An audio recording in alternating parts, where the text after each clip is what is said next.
Good morning, students.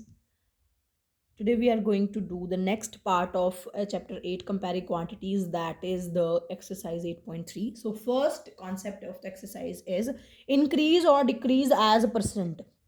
हमने कोई चीज़ खरीदी, उसका रेट कम हो गया है, उसका रेट बढ़ गया, तो हमें ये चीज़ कैसे फाइंड आउट करेंगे कि कितना परसेंट रेट बढ़ गया, क्योंकि हम जनरल में बताते हैं अगर किसी को कुछ बताना होता है तो how many percent is increase और how many percent is decreased. तो there are times when we need to know the increase or decrease in certain quantity as percentage.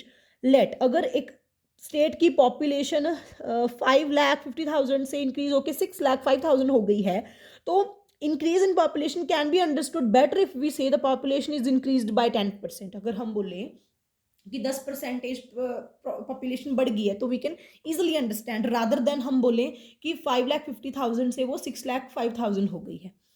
So let us do it by an example. A school team won 6 games this year against 4 games won last year.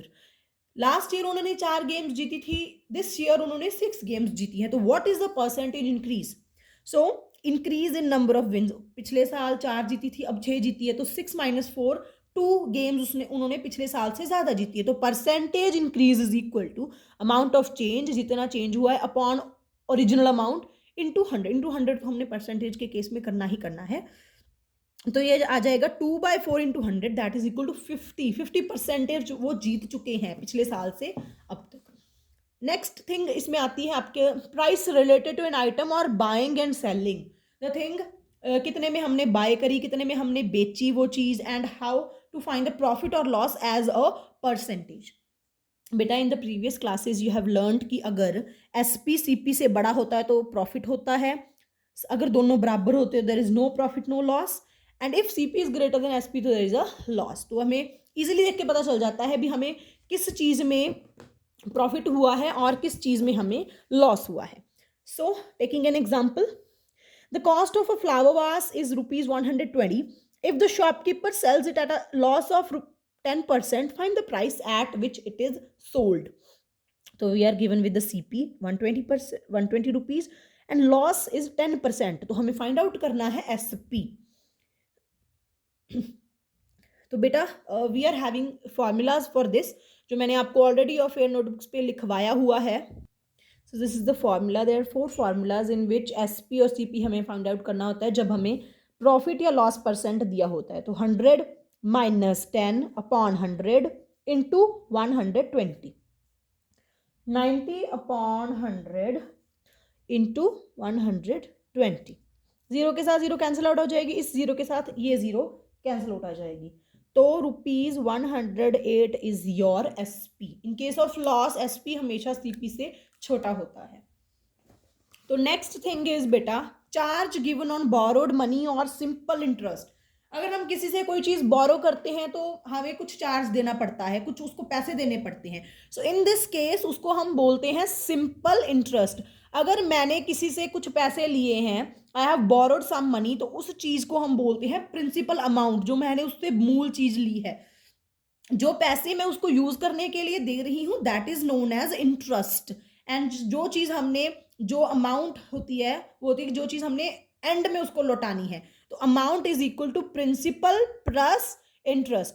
And बेटा interest find out करने के लिए हमें, मान लो मैंने किसी से 1,000 रुपए उधार लिए हैं, बोरो करे हैं मैंने कितने टाइम के लिए, 2 years के लिए, एंड उसने मुझे बोला है 10% लगाऊंगा तुझे मैं पैसे वापस करने के लिए. ठीक है, तो उसको कैसे निकालते हैं, क्या उसका फॉर्मूला होता है?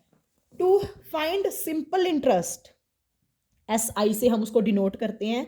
हम करते हैं principal multiplied by rate multiplied by time divided by 100. इस चीज से हम सिंपल इंटरेस्ट कैलकुलेट करते हैं. Let us take an example. Anita takes a loan of ₹5,000. So 5,000 will be her principal amount at 15%. तो ये हो गया उसका rate per year as rate of interest per year. तो उसके बाद उन्होंने बोला find the interest she has to pay at the end of 1 year. यहाँ पे बेटा 1 year भी बोल सकते थे, 2 years भी बोल सकते थे, हाउ मेनी ईयर्स कुछ भी बोल सकते थे वो. तो उतने सालों का हमें निकालना है. तो इस फॉर्मूला में वैल्यूज पुट करेंगे. उसका प्रिंसिपल अमाउंट है 5,000, रेट उसका है 15, टाइम है 1 year अपॉन 100.